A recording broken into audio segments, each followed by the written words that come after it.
আমরা যারা ভারতবর্ষে বাস করি তারা হচ্ছে দেশি মাল, আর যারা ভারতবর্ষের বাইরে বাস করে মানে ফরেন কান্ট্রিতে তারা হচ্ছে বিদেশি মাল। তো এই দেশি আর বিদেশিদের মধ্যে না হিউজ ডিফারেন্স। তা কোন কোন বিষয়ে কি কি ডিফারেন্স সেটাই আজকে আপনাদের সাথে আলোচনা করব। কিন্তু তার আগে এই যে সিনেবাব চ্যানেলটি সাবস্ক্রাইব করুন। এরকম আরও অনেক টপিকের উপরে ভিডিও বানিয়ে আমি আপনাদের সাথে শেয়ার করবো। তো চলুন আজকের টপিকটি শুরু করা যাক। হে হোয়াটসঅ্যাপ।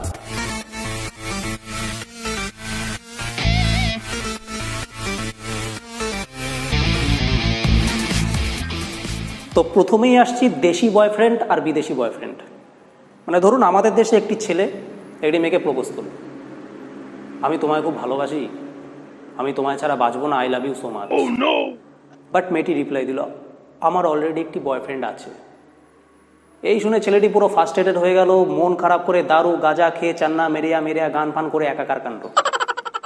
কিন্তু সেম কেস বিদেশে একটি ছেলে একটি মেয়েকে প্রপোজ করলো, হে বেবি হোয়াটসঅ্যাপ, আমি তোমাকে খুব ভালোবাসি, আমি তোমাকে ছাড়া বাঁচতে পারবো না। মেয়েটি রিপ্লাই দিল, আমার অলরেডি একটি বয়ফ্রেন্ড আছে, আমি তোমাকে ভালোবাসতে পারবো না। এই শুনে ছেলেটি বলল, ওকে বেব, ইটস নো প্রবলেম, তুমি ওর সাথে যা করার তাড়াতাড়ি করো, আমি ওয়েট করছি। এই শুনে মেয়েটি বলল, ওকে। এবার আসছি দেশি পোশাক পরিচ্ছদ আর বিদেশি পোশাক পরিচ্ছদ। আমি সিঙ্গারদেরকেই ধরে নিলাম, মানে আমাদের ভারতবর্ষের সুপার ডুপার হিট সিঙ্গার কারা? অরিজিৎ সিং, সোনু নিগম, আরমান মালিক। এরা কি ধরনের পোশাক পরিচ্ছদ পরে? এরা suit coat, jeans kurta, jeans shirt, jeans T shirt. আর বিদেশের সুপার ডুপার হিট সিঙ্গার কারা? Justin Bieber, Zayn Malik. এরাও জিন্স পরে, কিন্তু এরা নাভির অনেকটা নিচে জিন্স পরে। মানে এত নিচে জিন্স পরে যে টয়লেট করার জন্য প্যান্টের চেন খোলারই দরকার হয় না। মানে শার্টের শেষ দুটো বোতাম খুললেই কাজ শেষ। এবার আসছি দেশি পরকীয়া আর বিদেশি পরকীয়া। বিদেশি পরকীয়া কিরকম? মানে ধরুন বিদেশে কারো ওয়াইফ অন্য কোনো একজনের সাথে বিছানার উপরে আপত্তিকর অবস্থায় শুয়ে রয়েছে, ঠিক সেই সময় তার হাজবেন্ড ঘরে ঢুকলো। আর হাজবেন্ড না নিজেই গিল্টি ফিল করে, তখন মনে মনে ভাবে, ও শিট, আমার বউটা কারোর সাথে একটি কোয়ালিটি টাইম স্পেন্ড করছিল, একটি ভালো সময় কাটাচ্ছিল, আমি মোমেন্টটাকেই নষ্ট করে দিলাম, বলে মাথা নিচু করে বেরিয়ে চলে যায়। আমাদের দেশের পরকীয়া কিরকম? আমি একটা ছোট গল্প বলছি, একটা সত্যি ঘটনা, আমাদের পাড়ারই ঘটনা। তা আপনারা তাহলেই বুঝতে পারবেন যে আমাদের ভারতবর্ষের পরকীয়া কিরকম। তো আমাদের পাড়া শেফালি বৌদি, সে পাশের বাড়ির বিল্টুর সাথে তার বেডরুমে আপত্তিকর অবস্থায় শুয়েছিল। তো দুর্ভাগ্যবশত সেদিন দাদা তাড়াতাড়ি অফিস থেকে বাড়ি ফিরে যায়। দাদার গাড়ির আওয়াজ পেয়ে বিল্টু কোনো রকমে পাশের ঘরে গিয়ে আলমারির ভেতরে নিজেকে আত্মগোপন করে। কিন্তু শেফালি বৌদি অত তাড়াতাড়ি রেডি হতে পারেনি, সে বিধ্বস্ত অবস্থাতেই বিছানার উপরে শুয়েছিল। তো দাদা ঘরে ঢুকে বলছে, এ কি তোমার একই অবস্থা শেফালি, তোমার কি হয়েছে, কি অবস্থা? তখন শেফালি বৌদি নিজেকে বাঁচানোর জন্য বলছে, আমার মনে হয় হার্ট অ্যাটাক হয়েছে গো, তখন সারা শরীর কীরকম ঘামছে, আমার শরীর প্রচণ্ড খারাপ লাগছে, আমি মনে হয় আর বাঁচবো না, আমার ডাক্তার খবর তো আমি আর বাঁচবো না, আমার হার্ট অ্যাটাক হয়েছে। ঠিক সেই সময় পাশের ঘর থেকে শেফালি বৌদির ছোট ছেলে বলছে, বাবা দেখো, পাশের বাড়ির বিল্টু দানা আলমারির ভেতরে ল্যাংটো হয়ে ঢুকে রয়েছে। তখন শেফালি বৌদির হাজব্যান্ড কি করলো? পাশের ঘরে গেল, বিল্টুকে আলমারি থেকে বের করে দোকানে দুটো ঠাস করে চল লাগিয়ে বলো, হতচ্ছাড়া, আমার বউটা পাশের ঘরে হার্ট অ্যাটাক হয়ে মরতে বসেছে, তুই ওকে হেল্প না করে আমার ছেলেটাকে ল্যাংটো হয়ে ভয় দেখাচ্ছিস। মানে পাবলিক কত বড় বোকা হতে পারে। এবার আসছি দেশি ওয়াইফ আর বিদেশি ওয়াইফ। আমাদের দেশে গৃহবধূরা ঘুম থেকে উঠে কি করে?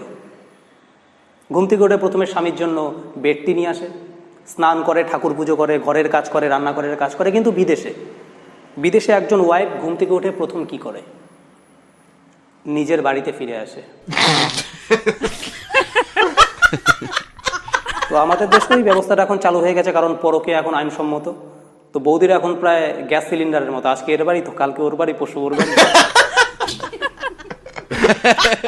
আমাদের দেশে যদি ছেলের সরকারি চাকরি না থাকে, মেয়ের বাবা সেই ছেলের সাথে মেয়ের বিয়ে দেয় না। কিন্তু বিদেশে না এরকম অনেক মেয়ে রয়েছে যাদের বাবাদেরই বিয়ে হয়নি।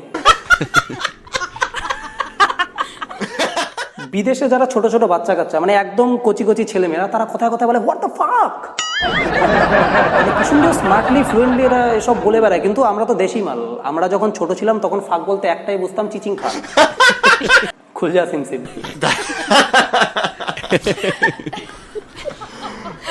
বিদেশিরা যখন আমাদের দেশে বেড়াতে আসে তখন আমাদের ভারতবর্ষ নিয়ে তাদের অসংখ্য অবজেকশন, হে দেখো ভাঙা রাস্তা, এ দেখো নোংরা। কিন্তু আমরা ভারতীয়রা যখন বিদেশে বেড়াতে যাই তখন বিদেশ নিয়ে আমাদের কোনো রকম অবজেকশন থাকে না। কেন? কারণ আমরা ভাই ভারতীয়। বোকা ছেলে না যে বিদেশে গিয়ে বিকিনি পরা মেয়েদের দেখা বাদ দিয়ে আমরা ভাঙা রাস্তা সার্ভে করতে যাব।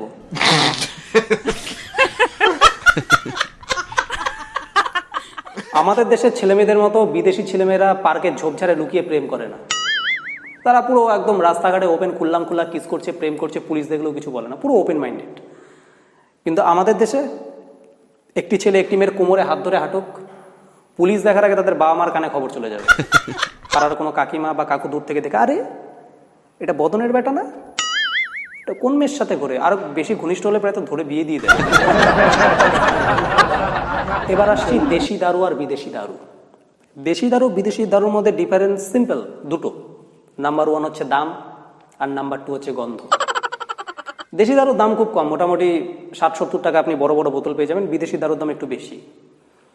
আমি শুনেছি যে মদ খেলে নাকি লিভার কিডনি সব খারাপ হয়, কিন্তু কিছু কিছু বিদেশি দারুর দাম এত বেশি যে সেগুলো খেতে হলে আপনার আগে লিভার কিডনি বিক্রি করতে হবে।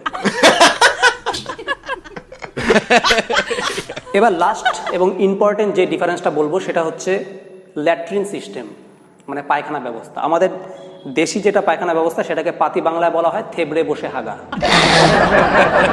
এটা একটু আনকমফোর্টেবল। আর বিদেশি যেটা রয়েছে সেটাকে বলা হয় কোমোড। এটাতে সুন্দর আপনি চেয়ারের মতো বসতে পারবেন, খবরের কাগজ পড়তে পারবেন, সিগারেট খেতে পারবেন, গল্পের বই পড়তে পারবেন। কিন্তু একটি প্রবলেম রয়েছে। প্রবলেমটি হলো মালটি যখন পড়ে না তখন নিচের থেকে জল চাটাক করে ছিটকে ওঠে। তবে এটারও সুরাহা রয়েছে। দেখবেন পাড়ার মোড়ে না তেলে ভাজার যে দোকান রয়েছে সেখানে কড়াইয়ের মধ্যে ফুটন্ত তেল, কড়াই ভর্তি তেল, সেখানে বেগুনিগুলোকে না পাসকি করে ছাড়ে আর তেল ছিটকায় না। সেম প্রসিডিওর আপনি কোমোডে অ্যাপ্লাই করুন, দেখবেন জল ছিটকাবে না। তো আজকের মতো আলোচনা এখানেই শেষ করছি। ভবিষ্যতে আরো কোনো অন্য টপিক নিয়ে আসবো আপনাদের সাথে আলোচনা করতে। কিন্তু যদি ভালো লাগে টপিকটি শেয়ার করুন সবার সাথে, বন্ধু বান্ধব সবার সাথে। আর সিনেবাব চ্যানেলটি সাবস্ক্রাইব করুন। দেখা হচ্ছে পরের ভিডিওতে। হে হোয়াটস আপ।